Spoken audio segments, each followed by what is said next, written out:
لیکن وہ کسی نے نہیں پوچھا. تو یہ ایک پنکی منشیات فروش قابو آ گئی ہے, نشان عبرت اس کو بننا چاہیے. لیکن میں نے آپ کو پچھلے ویلاگ میں کہا تھا کہ اب یہ ڈائیورژنز لگا رہے ہیں, توجہ ہٹانے کی کوشش کر رہے ہیں کہ میڈیا دہشت گردی پہ بات نہ کرے, جو پاکستان میں بہت بڑھ گئی ہے. یو اے ای نے جو پاکستان کے ساتھ کیا ایک خارجی محاذ پہ ہمیں بہت بڑی ناکامی ہے, اس پہ میڈیا بات نہ کرے, اس پہ بہت دباؤ ڈالا گیا میڈیا پہ.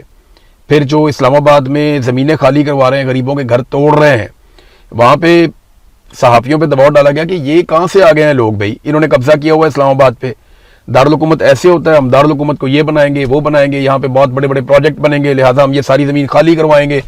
تو اس کے اوپر بالکل کسی کو ضرورت نہیں ہے بات کرنے کی. بھئی آپ نے زمین خالی کروانی ہے کروائیں, لیکن ان کو متبادل زمین دیں یا ان کو جگہ دیں یا فلیٹ بنا کے ان کو آپ دیں. آپ کا اربوں خربوں کا منافع ہے, تو پھر وہ غریب آدمی کا تو بیچارے کا چند لاکھ کا ہی ہے نا اثاثہ. تو اس کو آپ اگر تھوڑا سا اس میں 10% یا 5% کا منافع اگر آپ اس کو دے دیں گے غریبوں کو, تو وہ بھی بیچارے کہیں جا کر بس جائیں گے. لیکن نہیں, یہاں پہ ساری چیزیں جو ہے زور زبردستی کے ساتھ ہوتی ہیں. تو کل میں نے آپ کو خبر دی تھی کہ پنکی, اس کے بارے میں یہ کہا گیا کہ آپ یہ کریں, اور پھر آج اس کے اندر سے ایک نیا ٹوسٹ آتا ہے.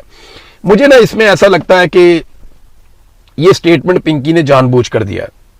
اور یہ سٹیٹمنٹ, اچھا یہ مجھے لگتا ہے, کیونکہ دیکھیں میں نے کرائم رپورٹنگ کی ہے بہت لمبا عرصہ, میں بڑی اچھی طرح جانتا ہوں, بہت اچھی طرح جانتا ہوں یہ سٹیٹمنٹ کیسے ہوا ہے. میں پولیس والوں کی باڈی لینگویج بھی دیکھ رہا تھا, یہ خاتون کو بھی دیکھ رہا تھا, کیمروں کے سامنے آ کر اچانک یہ واردات ڈالی گئی اور لے کے نکل گئے.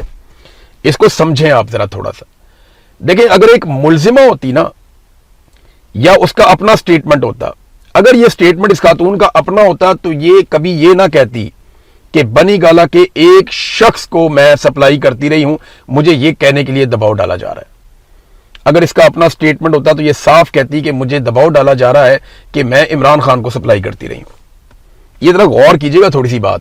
یہ اسٹیبلشمنٹ ایسے ہی کھیلتی ہے گول گول کر کے, کہ نام بھی نہیں لینا, الزام بھی لگا دینا ہے, کہنا بھی کچھ نہیں اور سارا کچھ کہہ بھی دینا ہے. تو یہ ان کا طریقہ واردات ہے اسٹیبلشمنٹ کا. یہ کرمنل کے دماغ میں ایسے بات نہیں آتی, یا پولیس کے دماغ میں بھی ایسے بات نہیں آتی. تو یہ ایک واردات انہوں نے ڈالی ہے صرف توجہ بھٹکانے کے لیے, توجہ ہٹانے کے لیے. توجہ رہنی چاہیے جو بجٹ ابھی یہ بیڑا غرق کر رہے ہیں عوام کا, اس کے اوپر توجہ رہنی چاہیے. گردشی قرضہ انہوں نے کیسے بڑھا دیا اس کے اوپر توجہ رہنی چاہیے. کہ انہوں نے عوام سے جس طرح کی لیویاں وصول کی ہیں, یعنی میں آپ کو یہ بتاتا ہوں کہ لیوی تو قانوناً آپ لے ہی نہیں سکتے, اس کے لیے آپ کو اپروول چاہیے ہوتی ہے, اور وہ بھی آپ نے 5 روپے 10 روپے آپ نے لیوی لے لی, بہت ہے. انہوں نے لیوی کو بڑھا کے 100 روپے سے اوپر پہنچا دیا ہے. مجھے بتائیں دنیا میں کون اتنے ٹیکسز لیتا ہے پیٹرول کے اوپر؟ جتنے کا پیٹرول نہیں ہے اس سے زیادہ کہ یہ عوام سے ٹیکسز وصول کر رہے ہیں. اس وقت صورتحال یہ ہے کہ اگلے سال جو لیوی وصول کی جائے گی پاکستانیوں سے, وہ اس کا انہوں نے پورا سسٹمیٹک طریقے سے بنا لیا ہے کہ ہم نے اگلے سال کتنی لیوی وصول کرنی ہے پاکستانیوں سے.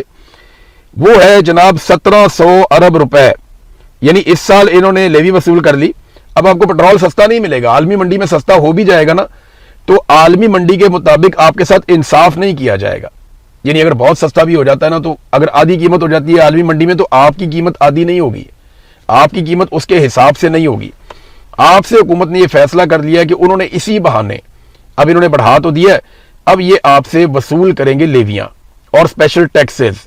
اور پیٹرول کے اوپر جو ٹیکسز ہیں یا لیوی ہے, اس کے بد میں 1700 ارب کا انہوں نے تخمینہ لگا لیا کہ اگلے سال انہوں نے اکٹھا کرنا ہے. تو یہ ڈکیتی جاری رہے گی, یہ ڈکیتی بند ہونے نہیں جا رہی. گردشی قرضہ جو ہے وہ پاکستان کے اوپر بڑھ بڑھ کے 5206 ارب روپے تک پہنچ گیا ہے. 5206 ارب کا ہمارے اوپر گردشی قرضہ ہے. 97,000 ارب سے زیادہ ہمارے اوپر ملک کے اوپر قرضہ ہے, اور گردشی قرضہ ہمارا 5206 ارب ہے. عمران خان صاحب کے دور میں یہ 2400 ارب روپے تک تھا.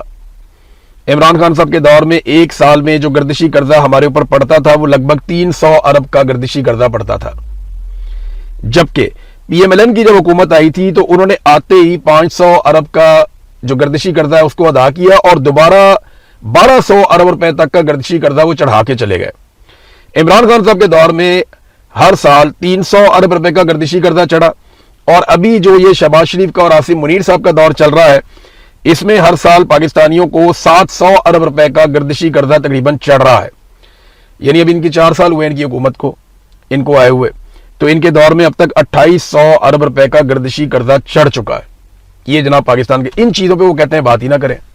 آپ بات ہی نہ کریں کہ عمران خان کے دور میں کھاد سستی تھی, عمران خان کے دور میں آٹا سستا تھا, چینی سستی تھی, عمران خان کے دور میں پیٹرول سستا تھا, ڈالر کی قیمت اتنی زیادہ اوپر نہیں گئی ہوئی تھی, گو کہ وہاں پہ بھی اوپر گئی تھی, اور ایکسپورٹس اچھی چل رہی تھی, پاکستان میں ترقی کی شرح اچھی تھی, شرح نمو آپ کی 6% کے آس پاس تھی, تو آپ کو جو ہے کریڈٹ ریٹنگ پاکستان کی بہت یہ ساری چیزیں عمران خان کے دور میں بہتر چل رہی تھی. وہ کہتے ہیں اس پہ بات ہی نہ کرو, تقابلی جائزہ آپ نے لینا ہی نہیں ہے. آپ نے یہ کہنا جی عمران خان بہت برا ہے اور یہ جو رجیم ہے یہ بہت اچھا ہے, اس کی آپ تعریفیں کریں جیسے ڈونلڈ ٹرمپ. تو ڈونلڈ ٹرمپ کو کوئی یہ روٹی تو نہیں کھاتا نا وہ پاکستان سے. ڈونلڈ ٹرمپ کا جو اپنا چھوٹا موٹا افغانستان میں مفاد ہے یا ایران میں مفاد ہے, اس کے لیے آپ اس کے ساتھ کوآپریٹ کرتے ہیں, وہ خوش ہے آپ سے, اس کو آپ سے اور کچھ چاہیے بھی نہیں. پاکستان میں آپ ڈیموکریسی کرتے ہیں نہیں کرتے ہیں, دیکھیں ڈونلڈ ٹرمپ تو عرب حکمرانوں سے بھی بہت خوش ہے, ان کے ساتھ بھی اچھے تعلقات ہیں.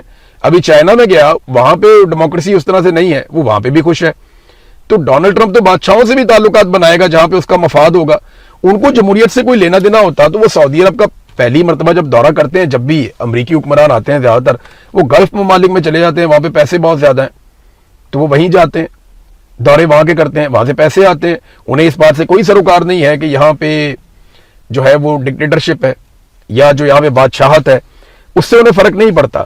بہرحال گردشی قرضہ انہوں نے بڑھا کے 5,206 ارب روپے تک پہنچا دیا ہے, اور ایک اسپیشل سرچارج جولائی کے بعد سے پاکستانیوں کو بل کے اندر آئے گا, یہ آپ کو ادا کرنا پڑے گا. اور یہ اس کے علاوہ آپ کو دینی پڑے گی کیپیسٹی پیمنٹ جو 2,000 ارب روپے بنتی ہے ہر سال. 2,000 ارب روپے ہر سال آپ کو کیپیسٹی پیمنٹ الگ سے دینی پڑے گی. یہ وہ پیمنٹ ہے جو بجلی انہوں نے پیدا ہی نہیں کی, یعنی جو بجلی نہ پیدا ہوتی ہے, نہ کوئی خریدتا ہے, نہ کوئی بیچتا ہے, لیکن آپ اس کے پیسے ان بڑے بڑے امیر لوگوں کے اکاؤنٹوں میں ڈالتے ہیں. وہ اس لیے ڈالتے ہیں کہ انہوں نے نواز شریف, شہباز شریف, زرداری اور مشرف کے دور میں معاہدے کیے تھے اور قوم کو چونا لگایا تھا. اس کے سب سے بڑے ذمہ داران جو ہیں وہ شریف خاندان ہیں. انہوں نے جو منصوبے لگائے نا, صرف ان میں سے کسی ایک منصوبے کو پکڑیں اور پکڑ کے آپ اس کی انکوائری کریں نا, تو ان کو سزائے موت ہونی چاہیے.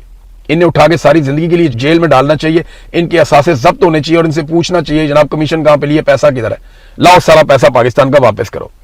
حالات آپ چیک کریں کہ جہاز کا تیل جو ہے پاکستان میں, یہ ابھی خبر میں دیکھ رہا تھا, ایک جو جہاز کا تیل ہے, جیٹ فیول جسے آپ کہتے ہیں, اس میں وہ سستا کر دیا حکومت نے. کیونکہ دیکھیں نا, PIA لے لی فوجی فاؤنڈیشن نے, اور بڑے بڑے تگڑے لوگ ہیں وہ, ان کی ایئر لائنز ہیں, تو ایئر لائنز کو تو خسارے میں نہیں ڈالنا, وہاں پہ تو فیول سستا ہونا چاہیے. تو ایئر لائن کا فیول جو ہے وہ سستا کر دیا حکومت نے, موٹر سائیکل کا فیول مہنگا کر دیا. یعنی پاکستان میں ایک عام موٹر سائیکل والا جو ہے وہ جو تیل خریدتا ہے وہ خریدتا ہے 410 روپے کا لگ بھگ 1 لیٹر, جبکہ اگر پاکستان میں آپ کے پاس جہاز ہے تو آپ کو پیٹرول ملے گا 320 روپے 32 پیسے فی لیٹر. آپ کو اگر موٹر سائیکل کے آپ مالک ہیں, CD70 ہے آپ کے پاس یا کوئی پرانا سا موٹر سائیکل ہے, تو آپ 410 روپے کا پیٹرول لیں گے 1 لیٹر, جو آگے مہنگا بھی ہو جائے گا. جبکہ آپ کے پاس اگر جہاز ہے پاکستان میں یا آپ ایئر لائن چلاتے ہیں, تو آپ کو وہی پیٹرول یا اس سے بہت اعلیٰ کوالٹی کا جیٹ فیول آپ کو 320 روپے 32 پیسے فی لیٹر میں ملے گا. یہ صورتحال ہے. ایک خبر بڑی عجیب و غریب آئی ہے, BBC پہ چلی ہے, تو میں آپ کو اس کا بیک گراؤنڈ بتا دیتا ہوں, کیونکہ میں اس کو ذاتی طور پہ جانتا ہوں پہلے بھی. محسن نقوی صاحب کو ایک دعوت نامہ آ گیا بھارت سے کہ جناب آپ بھارت میں آ جائیں IPL کا فائنل دیکھنے کے لیے. یہ دعوت نامہ کیوں آیا میں آپ کو بتا دیتا ہوں. یہ بیک ڈور چینل ڈپلومیسی چل رہی ہے پاکستان کی ملٹری اسٹیبلشمنٹ کی, بھارت کی ملٹری اور ان کی حکومت کے ساتھ. یہ جب عمران خان صاحب بڑے سخت بیانات دیتے تھے نا جن دنوں میں, اور وہ نریندر مودی کو فاشسٹ کہتے تھے, جب RSS کے نظریے کو وہ جا کے جوڑتے تھے عمران خان صاحب نازیوں کے نظریے کے ساتھ, جو ہٹلر کے ٹائم کے ساتھ, تو اس وقت انڈیا کو بہت تکلیف ہوتی تھی. تو انڈینز تب بار بار درخواست کرتے تھے, کیونکہ بیک ڈور چینل پہ ان کے رابطے فوجیوں کے آپس میں رہتے ہیں, فوج آپس میں رابطے کبھی بھی ختم نہیں کرتی, انڈین فوج کے اور پاکستانی فوج کے, ان کی جو اسٹیبلشمنٹ ہے ان کے, اور ان کی اسٹیبلشمنٹ تو سیاستدان کنٹرول کرتے ہیں, بہرحال وہ پاکستانی فوجیوں کے ساتھ وہ رابطے میں رہتے ہیں. اس بات کا اعتراف ہمارے سامنے جنرل باجوہ نے کیا تھا, اور بڑے عرصے کے بعد یہ پتا چلا تھا کہ جن دنوں عمران خان صاحب سخت مخالفت کر رہے تھے انڈیا کی, ان دنوں میں عمران خان صاحب کے نالج سے باہر جنرل فیاض حمید جو ہے اجیت ڈول سے ملاقاتیں کر رہے تھے, اور دیگر لوگ بھی آپس میں رابطوں میں تھے.